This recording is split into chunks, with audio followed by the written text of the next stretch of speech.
Wait. This is how to is holiday. If the boy is the leader, thank you, brother. We can turn the volume down, but you can just leave the screen frozen. If the boy is the leader and the chickens are the followers, where does emotional intelligence come into this? So, but, did I give us 10 minutes? Let's give us 10 minutes to articulate what we want to say. Some of us need it 10 minutes, some of us do not. When we hear the question, we have the answer. Others need to process the answer. Then some need time to decide whether they want to speak or not. So, did I say 10 minutes? Oh, yes. No, not 10 minutes. 10 seconds. Mathematical. Because the boy cannot recognize the 10, 9, 8, 7, 6, 5, 4, 3, 2, 1. Any takers? The boy is the leader, the chickens are the followers.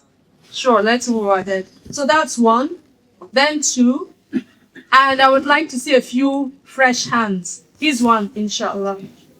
So in that, the emotional intelligence is that you can see that the chickens are like riled up and excited, but he doesn't know why. He could see that the chickens were Excited or wanting the hungry. okay. Or riled up. Could he see that they were hungry? Well, not hungry is the wrong word. He could see that they were agitated. Yeah, he could see the agitation, But he didn't understand but why. he didn't seem to understand why they were So agitated. that's understanding phenomenology. So he did not understand their behavior. He didn't get it. Good, excellent point. 1. And the sister here.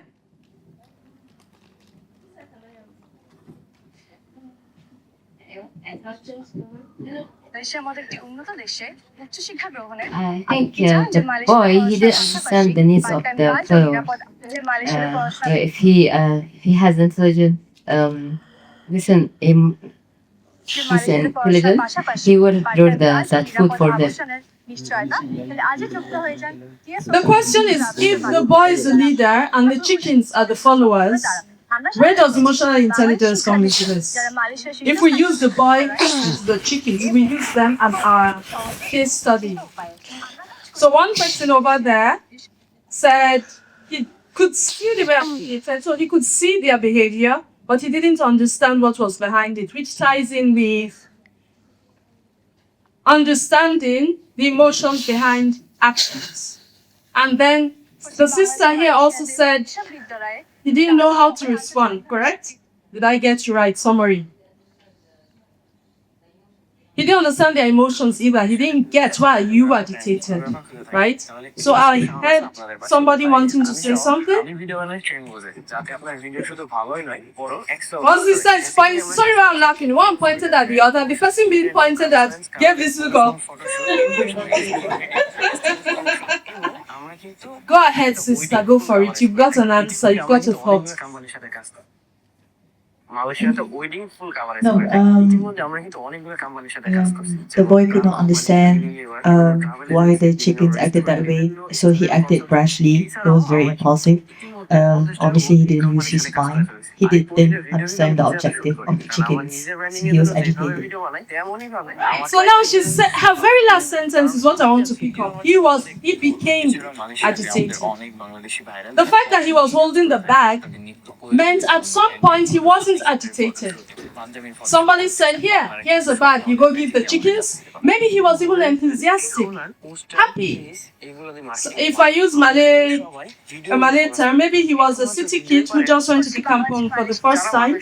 And someone said, oh, look at chickens. And I was like, oh, cool. And they said, go give them food. Oh, yay. And then he goes up with the bag. And then the chickens go in his mind.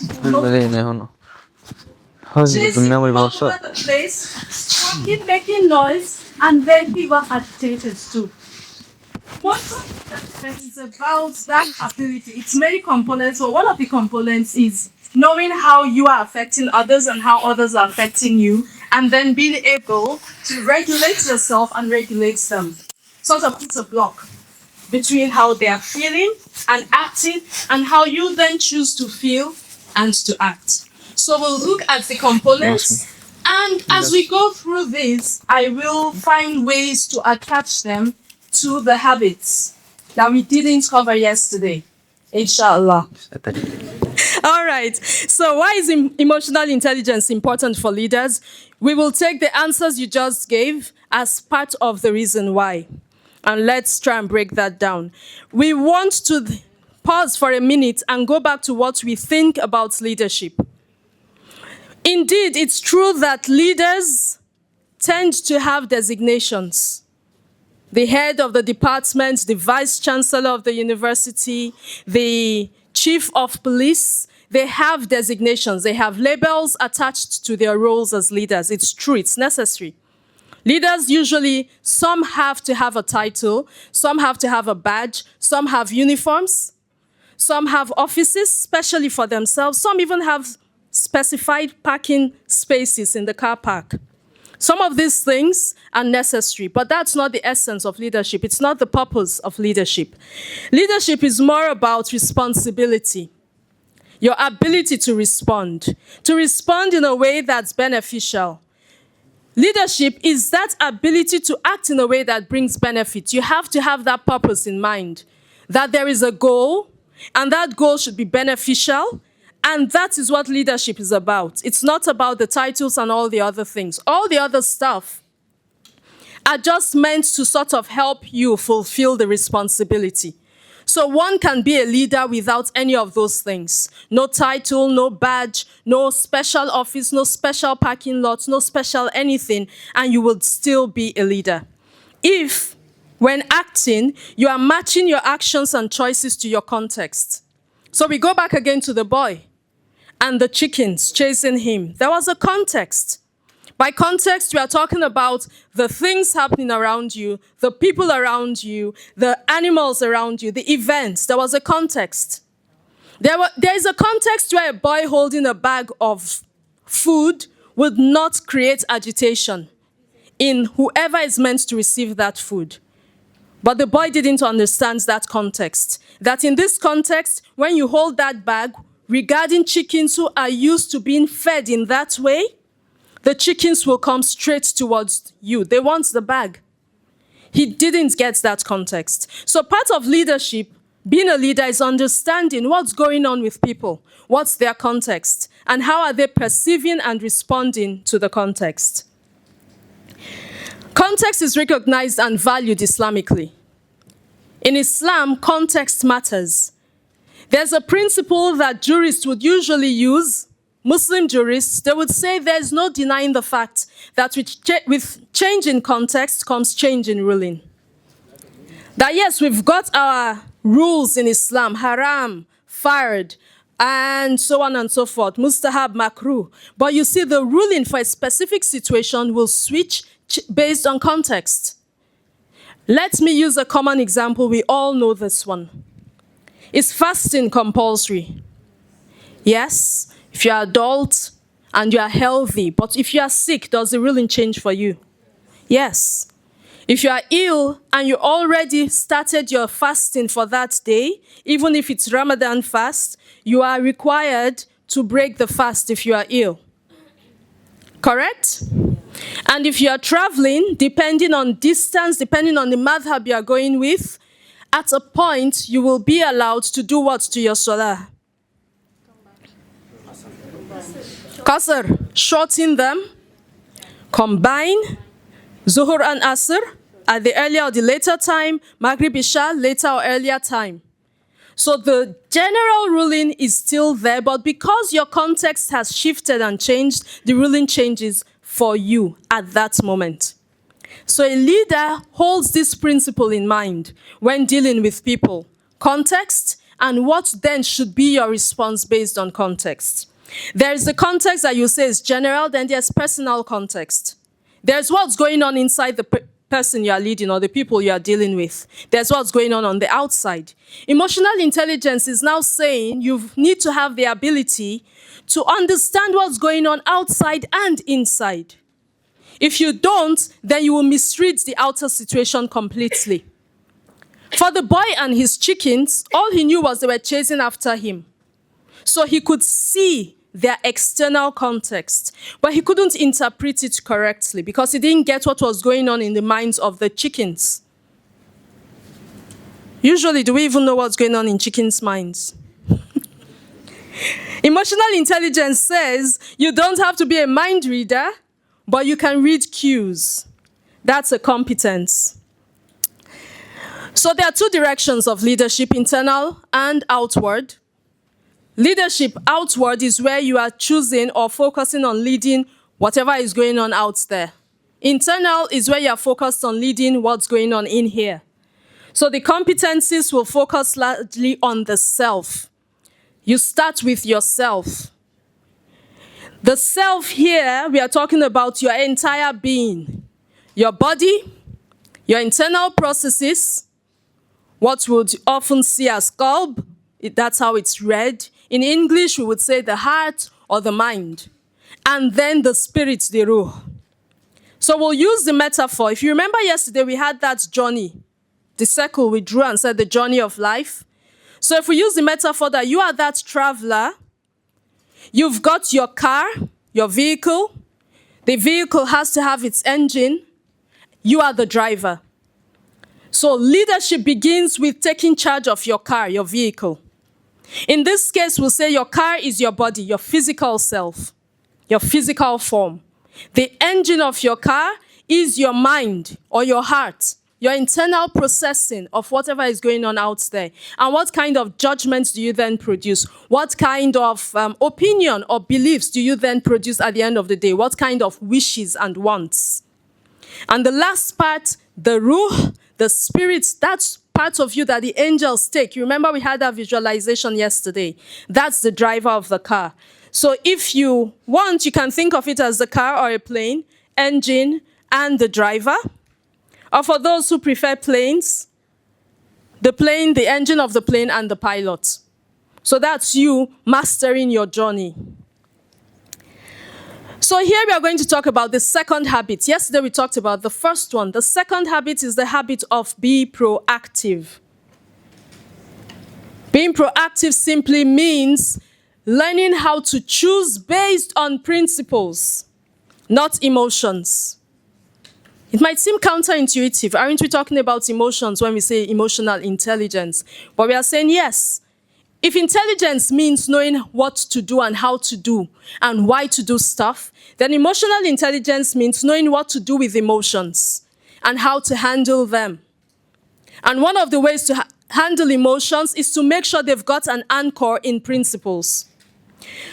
One of the sisters, I think the sister who spoke first said, emotions could be positive or negative. They are also neutral emotions. So it's not about, I don't like using the word good emotions and bad emotions. Because what we sometimes call a bad emotion is actually useful if you know how to regulate it well. What's an example of a bad emotion? What people generally call bad emotion? Can you just shout it out? What's an example? Anger. Jealousy, fear, ego. So let me give you an example of someone who has no fear. Someone is standing with a group of people in a zoo. Then people begin to run. And he's standing there. He said, what's going on? They said the lion broke out. He says, where is it? I have not seen a lion live, close up before. Unless such a person is Thor or Iron Man or Spider-Man, he's going to see a lion real close up and personal. Would fear help that person? Yes. Fear is what gets you running before you figure out why you are running. When you've reached a safe distance, then you stop and you ask the other people running with you, why are we running? So that's fear working. So sometimes when we say an emotion is bad, contextualize it. The context determines whether it's going to be a good thing or a bad thing, and your ability to master it, regulate it, and use it properly. So we say the king of all principles is taqwa, consciousness of Allah.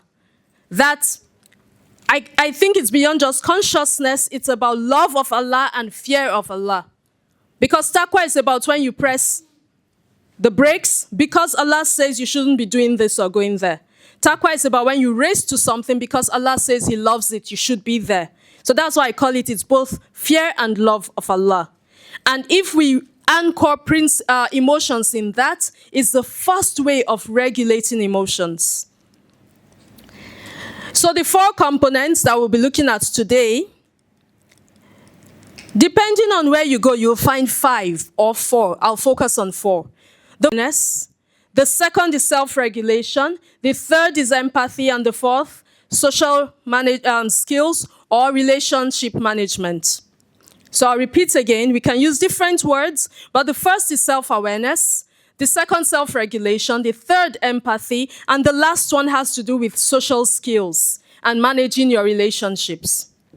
Why I added relationship management is some people hear social skills, they think it means become sociable, become the life of the party, become the person who jokes a lot, become the person who has 100 friends. You go from 0 to 100. And that's not what that 4th skill is about. Someone can be an introvert and still be very, very skilled at managing relationships. And an extrovert can be the kind that has no good friends, unhealthy relationships, but has 100 friends and knows 1 million people. So that last one is about managing your relationships, not so much as becoming sociable or highly sociable. So the first, self-awareness. This is the ability to recognize and understand your own emotions, your drives, what motivates you, to know them, to understand them. It's also the ability to know how you affect others and how others affect you. Self-awareness is knowing yourself to the level of, I know why I'm feeling the way I'm feeling. I know what my strengths are. I know what my limitations are. I know what motivates me. I know what drains me. That's self-awareness. It's the beginning of all things. If someone lacks self-awareness, they cannot build the other competencies. If a leader lacks self-awareness, that would be one of the worst people to be led by. Because they'll do the wrong thing and they will argue with you about how right they are. Or they will even tell you they are not the ones. It's not me. I didn't cause it. I didn't do it. Why? They are not self-aware. They will be moved and pushed by people and things, and they would have no clue that that's happening. So self-awareness is the foundation of emotional intelligence. Some of the signs of self-awareness, some of the ways you might start to say, okay, I think I've got this part. I think I need to work on that part. Let's mention a few. Where you can realize or recognize, see, notice your feelings in the moment and why you feel the way you are feeling. I'll give an example. Let's say someone says something you find embarrassing in a group. You respond with anger. Maybe you say a few harsh words. And someone else says, why were you so upset at what she said or what he said? And then you say something like, because he's always so annoying.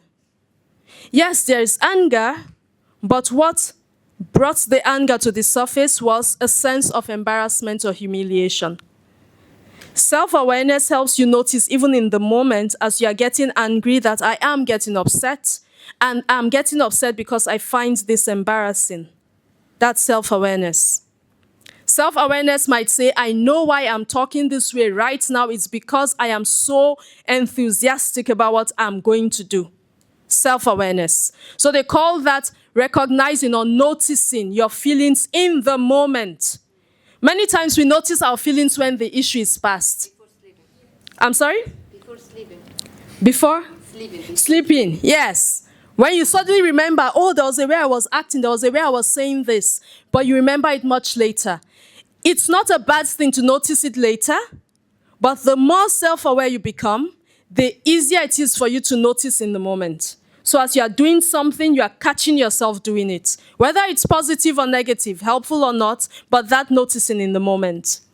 Understanding your impact on others. I remember once asking someone, why are you frowning? And then I realized as I was asking the person, why are you frowning? I was frowning too. So maybe the person was frowning because I was frowning. So understanding your impact on others. At times we complain about someone's behavior, and many of us do this, myself included, without realizing that it's our behavior that's provoking that response. Like the boy and the chickens. He was running. So what did the chickens do? They ran. When he dropped the foods, they stopped running. He didn't get it, that his running was provoking their running. Recognizing your strengths and limitations, I've mentioned this already. Then understanding your personality. Everybody was built differently, personality-wise. Some of us are more extroverted, some more introverted. Some of us are more open to experience. We enjoy going to new places, eating new foods, trying new things. Other people do not. They are the opposite. And some people are somewhere in the middle. Some of us enjoy taking risks. Others don't. Who has ever gone bungee jumping or would like to try it? Bungee jumping, that's when you go to one high place, they tie a rope to your leg or is it your waist and then you launch yourself. You've done it, brother? You would like to try it. Okay, so you see that's a risk taker there. When I see it, even when I don't say it, in my head I think, but why? I don't even like roller coasters. Like, why will I pay to go and be scared? Send my soul right out of my body. Why would I pay for that? That's not fun. So that kind of risk, I don't take. Some people, that's what they want. They need to feel the adrenaline rush. So understanding your personality matters a lot if you're a leader. Because your personality traits affect how you feel, they affect how you act, and they therefore affect how you lead. So that's self-awareness. Then self-regulation. What does a regulator do? I'm looking around to see if I can see a fan regulator here. But we are familiar with a fan regulator, that round knob. What does it do? What's its function? Control. Speed. To control speed. So we would also use the words to regulate speed. To increase speed, or to bring it down or shut it off altogether. A regulator, by the words, the name, anything that regulates doesn't just turn things on and off. It increases them, their frequency, their temperature, their speed, or it reduces, and it's calibrated. So think of self-regulation as though you all have, or we all have, in our heads, something like that, or in our hearts, if you like, where you can turn up, dial up emotions or dial them down. Take the volume of your anger up or bring it down. Take the volume of your excitement up or bring it down. Why is it important to be able to take it to a certain point up or down? Or let me ask this question another way. What would help you know when you should take your anger up or your joy up or down? It's something I mentioned earlier. What determines? Where should the regulator be at? Should it be 5 max or 1 or off? What helps you determine? There's a word I'm looking for. Context. The context, the situation, the circumstance. As we said before, sometimes you need to take your fear all the way up to 5.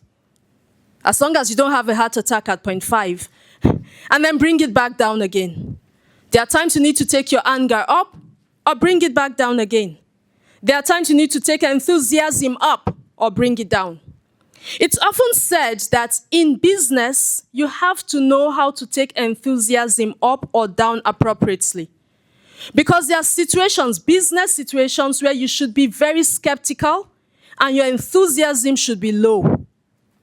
When you don't yet have all the facts or the risks are significant, then you should not rush forward with enthusiasm. Even in business, they said to be an entrepreneur, you have to take risks. Emotionally intelligent risks, yes. Otherwise, you could kill people. How many of us remember this issue about maybe 2 years ago of a submersible called the Titan that imploded in international waters? The name of the man, Stockton Rush. Please write it down. Stockton Then his surname Rush, like to rush forward. Oh, that's a coincidence. You understand what I mean by a coincidence when you read more about the story. There are a few videos analyzing how it came to pass that he designed a submersible that eventually imploded. And all the red flags along the way that he ignored because he was not emotionally intelligent. Because he had some diseases of the heart that he could not manage. Stockton Rush. Just Google the name, not now please. Search for the name. You can add to help, it will be hard to get any other person, but you can just say submersible Titan, implosion, and read that carefully. It's a case study in how not to lead people.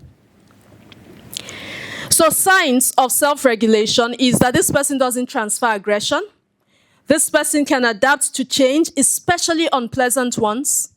This person can actually manage, can stay calm under pressure. One more I forgot to put here is if you have self-regulation, it helps you become more resilient, meaning you can handle defeat, failure, setbacks better than most people. One of the weaknesses of Stockton Rush was his self-regulation was poor.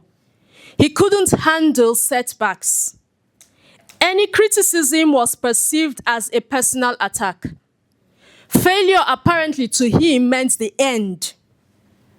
And so he would not accept failure, would not admit it, would not even allow anything that smelt like I might fail. Self-regulation allows us to fail excellently.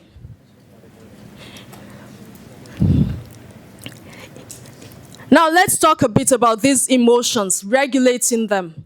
There are many emotions that a human being will feel throughout our lifetimes. We feel emotions before we have full consciousness. Babies feel fear. They feel sadness. They feel panic. And we'll continue to feel all of these emotions listed there and more until the day we die. The thing to remember is you are not your emotions. Self-regulation happens when you can separate yourself from your emotion. I'm not the angry one. Some of us have emotional nicknames or nicknames tied to our emotions. Once someone was trying to describe a lady, and the person he was describing the lady to was saying, I don't know her, I don't know her. They said, that one that always looks angry. Some of us actually, we take it on. We say, you know me, I'm very angry. If my anger starts today, nobody can hold me. Like what? In short, you're saying you're a fan just going, woo, woo, woo, woo, broken, regulator broken, not working. What do you do with such a fan? You go and disconnect the wires, you bring it down, you say, I don't need this anymore, it's bad. Or you say, you know me, I'm always so laid back, I'm always so relaxed. And you are supposed to be taking something seriously, but you're not. And you're happy about the fact that you can't dial up your seriousness. Or you know, I'm always serious, I don't know how to joke. Like what's that? That's not self-regulation. Self-regulation says, I know I'm always serious. I'm going to work on learning how to dial back. I know I usually joke a lot. I'm going to work on knowing when to joke. Get the context right. You don't have to act upon an emotion. Separate emotions from actions. I know a lot of what I see today in social media in particular, people are connected to their emotions. It's taken, if you feel it, then act upon it. Do you, be you. Even if you is out of control, be happy. Full stop. Like what? Oh, let me find another one. Do what makes you happy. Follow your heart. If the heart is diseased, you follow that heart to death. Spiritual death. If the heart is healthy, you will follow it to what it's attached to, Allah. So I do not go with follow your heart. No, you follow principles. Taqwa being the first one. All emotions can help if they are unregulated. Sorry, that's not meant to be help. Please ignore that. Can hurt is what I meant to type. If emotions are unregulated, they hurt. Even if they are pleasant emotions. If emotions are regulated, then they help us. even if they are unpleasant emotions.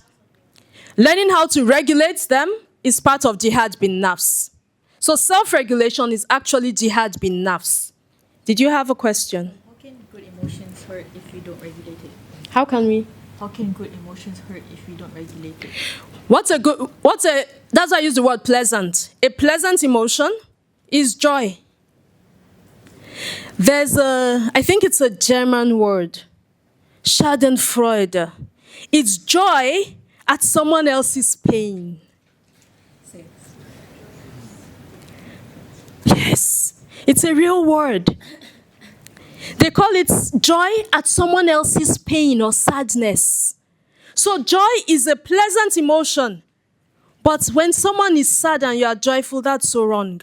Have you ever gone to, okay, I don't know how it's done here, but in Nigeria, especially in the north, if someone passes away in a family, in a house, people usually go there in droves. If they know the person, they go there to condole the family and spend time with them. Now, there are times when I'm sitting in such places and people are sad and crying, then you hear a burst of laughter from a group that came to condole. Can you picture it? Sometimes the corpse is in another room. People are in this room crying, and then just in the next room or right outside, someone just bursts into laughter. The only person allowed to do it on that day is the bereaved, because people would say this is just trying to deal with grief. So joy misplaced is a problem. So imagine as a leader, so let's bring it now to leadership. This to answer your question now, sister, directly. As a leader, something has just happened and you have to cut salaries. That's painful, right? So you've just given the announcement, the news to your team. I'm going to cut salaries. I'm so sorry. It's because of this situation or that situation. When things improve, we'll make sure we reimburse you. And now the team says, okay, but they are sad, aren't they? Then you get a call. You pick up the phone. It's a friend you haven't seen in a long time. And your team is still sitting here, still processing what they just heard. Still thinking about all the things that we're going to do with that money that is not going to come at the end of the month. But then you pick up the phone and you're saying, oh, wow, you're going to sponsor me on that trip. That is so great. Thank you. Oh, great. What's your team going to be thinking about you at that moment? Insensitive. Then tomorrow you want to come and influence and inspire them towards the big goals of the company or the team or the organization. Some will listen, but some will still have the emotion from yesterday that you provoked in them when you acted that way. Are we together so far? Or you say, I understand, we'll cut salaries. You see, right now we can no longer afford to give you, let's say, snacks during tea break. Companies in dire straits, we can't afford the snacks. So can we all just bear with us for today? No snacks during tea break. Team says, no problem, it's fine. Then while they are still there, you then go over to your table, you bring out a bag, you bring out your nice fat burger and your drink. And in your head, you are like, yeah, but I'm not getting any snacks either for tea break. I brought this from home. Like, excuse you? So this is where something seems harmless by itself, but in the context, it then hurts. It hurts the leader, hurts how the leader is perceived, and hurts the relationship. Sometimes we don't mean to do it, but it happens. So we've gone there. We'll skip this for now and go over to this one, empathy. If we think of the example I just used, that example it also serves this purpose. Because empathy is about standing in someone else's shoes. Figuring out, knowing, understanding, recognizing how they feel, even if they haven't said it to you. Empathy leads you to anticipate how people would feel about something, even before you do it. Empathy leads you to actually say, let me try to see the world from this person's perspective. Empathy is not, if I were you, because I can never be you. I'm a collection of things that have got nothing to do with you. Yesterday we talked about everybody being so unique. Empathy is saying, let me try and understand you as you are. What's your background? What's your personality like? What have you experienced? What do you know? Where have you been? What have you done? And then let me try and understand if someone is in that skin, that body, that situation, what will that person do? Not what do I expect you to do? Not what would people say you should be doing? No, what would you do being you? That's empathy. They sometimes say empathy means walking a mile in someone else's shoes. And after trying to understand empathy, I'm like, yes, it's walking a mile in the person's shoes, but it's also knowing what else is going on with the person wearing those shoes. Just because you put on my shoes don't mean you understand me, even metaphorically speaking. Coming to maybe live in my house for a day doesn't mean you understand me. You'll understand some things about me. No, but you have to live in my house every day with me and then take on my history as well. So empathy is a lot deeper than just I understand how you feel. No, it's a lot deeper than that. It's much more complex than that. And that's the third competence of emotional intelligence. We started with the first one. What's the first one again? Self-awareness. What's the second? Self-regulation. What's the third? What's the third again? Empathy. So let's regulate for a bit, okay? Do we know the rain clap? Yes? Oh, good. So rain clap, I'm going to explain. There are different ways of doing it, but we'll do it table by table. I'll give a cue, and those of you on this table, you begin to clap. You decide the pace of the clapping, the rhythm. But you are going to clap with just 2 fingers on the palm of your hands. Then when I indicate this table, you'll join them. But you don't break the rhythm, you don't speed them up or slow them down. You are going to regulate yourselves to match theirs. Then this table will join, then that table at the back, then that table, then that table, then that table. But you have to wait for my signal. And just remember, self-regulation in this case is knowing when to join and at what pace should you join. Again, just 2 fingers on the palm of your hands. Are we ready? Go. Decide your pace. 2 fingers. Keep clapping. Decide the pace. Regulate yourselves. Get your pace in sync. Go ahead.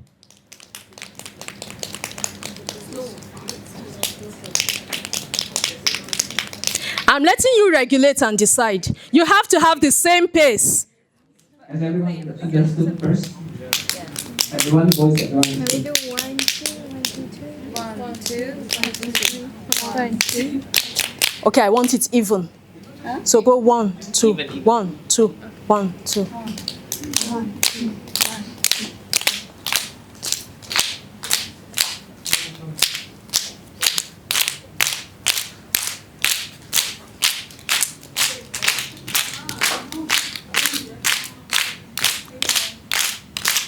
You are going to make them faster. So listen and then match. You have to listen, then match. That's regulation.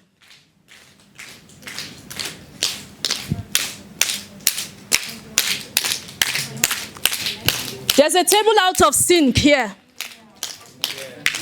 And then you are now out of sync.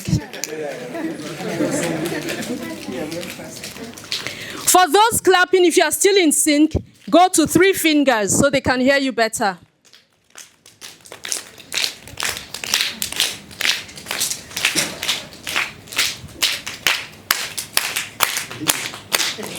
You are the deregulator.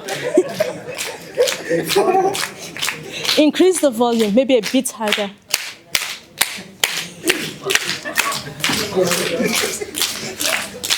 Okay, there's a challenge regulating here. Let's try another table.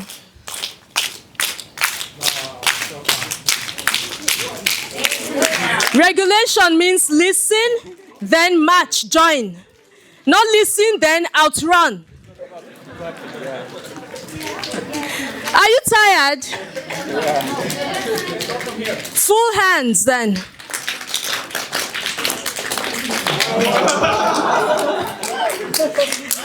All right, let's stop. Can we stop?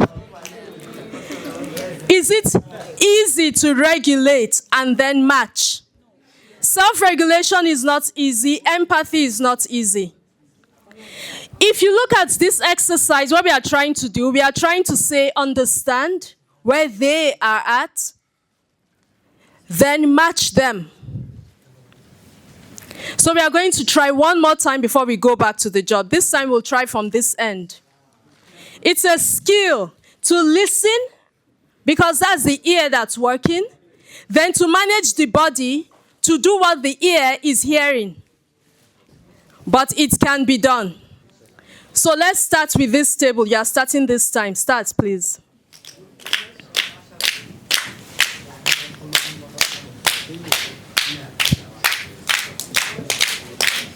Listen to them, don't watch me. Listen to them, match them.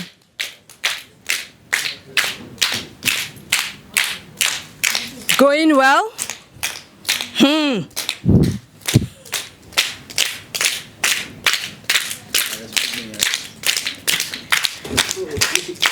Match. This table, there's a competitive spirit here.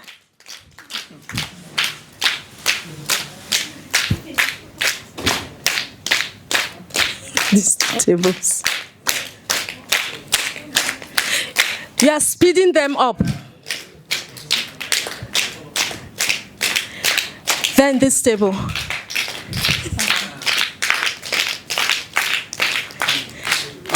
Then this table. It's not perfect, but it's still working.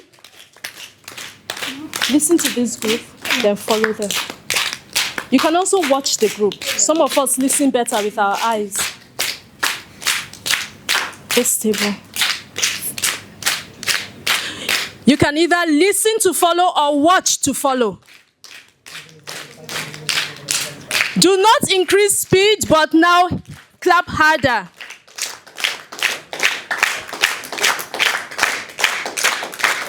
Faster. Freestyle.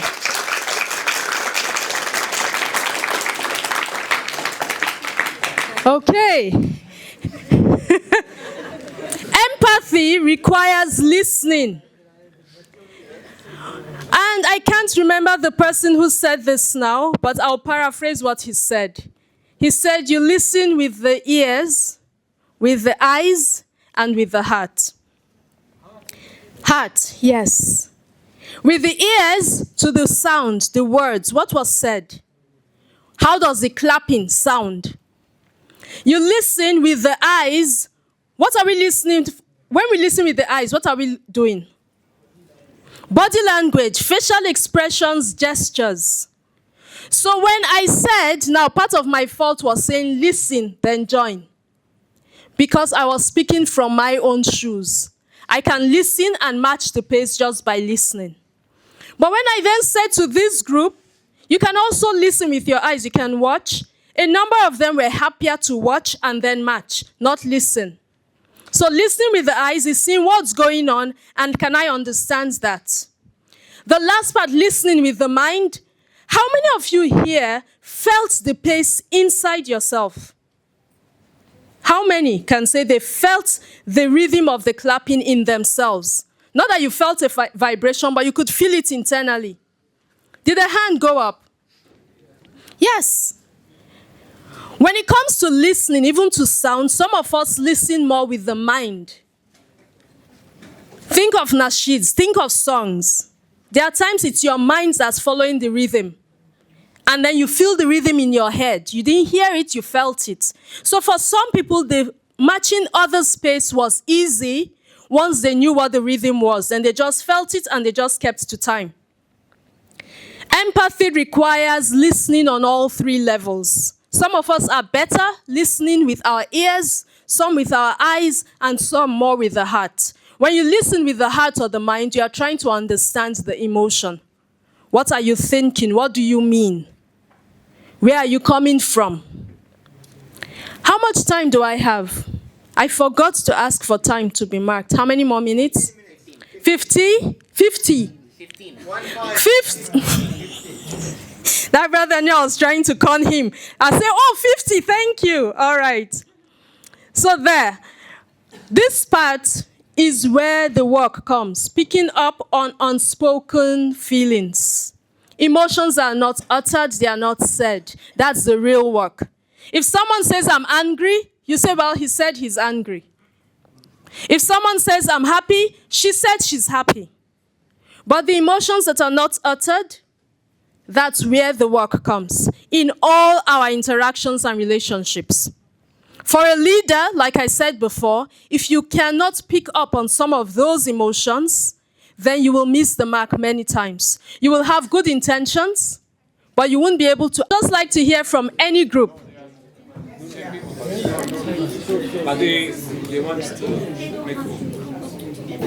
Attention everyone, please listen. Can we have attention? We have two options. Give us one so another group gets a chance to share. So we can swap them on intervals. All right, so you swap at intervals, so you turn to a rotational system. Okay, so what competence are we looking at there? The competence? You know, we talked about emotional intelligence, 4 competencies. We also have the habits we looked at. So which one would you use as your anchor, so to speak? Empathy. Empathy, all right. So if you actually want to understand what they are feeling, when you switch, you will get that understanding. Thank you, well done. So switch positions with them, empathy. Any other group? Yes, go ahead, clap for yourselves. That's called self-motivation. That's the 5th one I didn't add. Yes. Well, we have discussed. So give us one. The one thing is, Sisters? Yes. the one thing is, we'll go downstairs and we tell them, don't mind coming up again to fetch water. We are coming to bring it for you. All right, survival instinct, that one. We will bring the water to you. We'll fetch it for you. At the same time, after the solution has been solved, at the same time, explain the implications of digging a hole in the ship. So they don't Educate simply- them. Yeah. So we will bring the water to you. Good. Is there any of the competencies that you would attach that solution to? Self-awareness, self-regulation, empathy, relationship management. Self-regulation. Self-regulation, to actually do that. Yes. Instead of saying, do you want to kill me, you ignoramus, you actually say, don't worry, we'll get you water. Self-regulation, thank you. Can we take another group? Yes.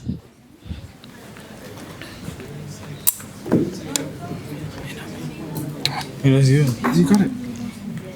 Let the holder of the microphone speak. Okay. So we wanted to first address on a competence level the fact they wanted to make a hole in the boat. So first, we wanted to give like a small metaphor. So for example, with like a paper boat or even like a wooden bucket and making a hole and putting it in the ocean and showing them what would happen. Just to address the first concern with what would happen with putting a hole.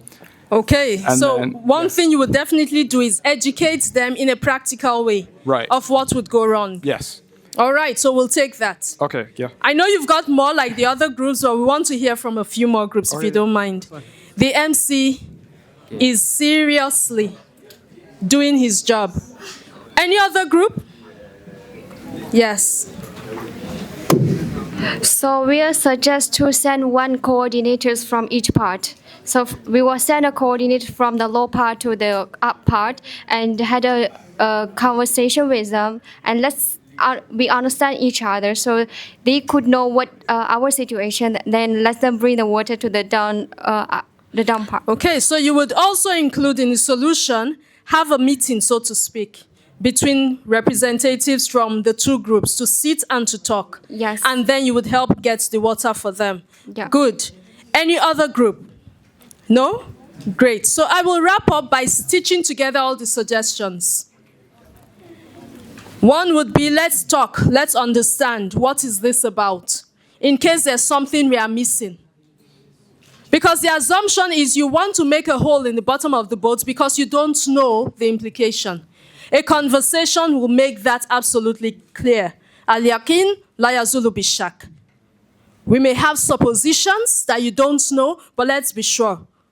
Maybe they were actually sent to take you all out. Right? So you have the conversation, let's be sure, let's be clear. Now the other suggestions, we bring water to you, we alternate, will be things you then present during the conversation. If we alternate, will that help you? Then you might hear someone saying, no, I don't want to stay on the upper deck. I like the lower deck just fine. Then what if we bring the water to you? Will that solve your problem? Oh, yeah, that would solve my problem. Now you've matched the solutions to the needs of the people. Then you can talk about the education. Because for some people, they actually would like that practical way.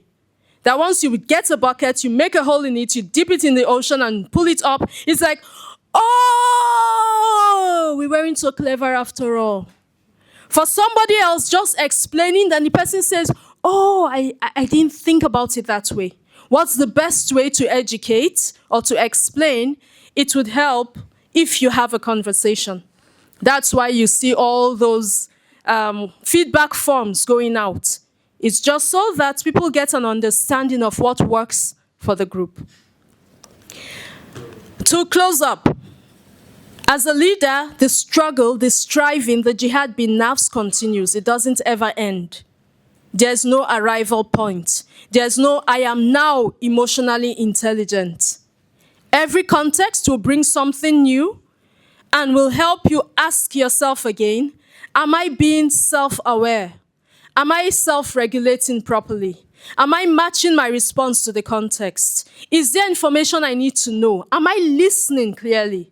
Should I listen more right now with my eyes or my heart rather than just my ears? And how am I handling all of these relationships? If you stop cycling, it's said you will fall. When you're on a bicycle, you have to keep pedaling. Otherwise, you will fall. Similarly, if we stop learning and striving to do better, then we fall. Leadership, like life, is a journey, and it matters so much how you lead and what your leadership leads to. May Allah make it easy for all of us. Assalamu alaikum wa rahmatullah.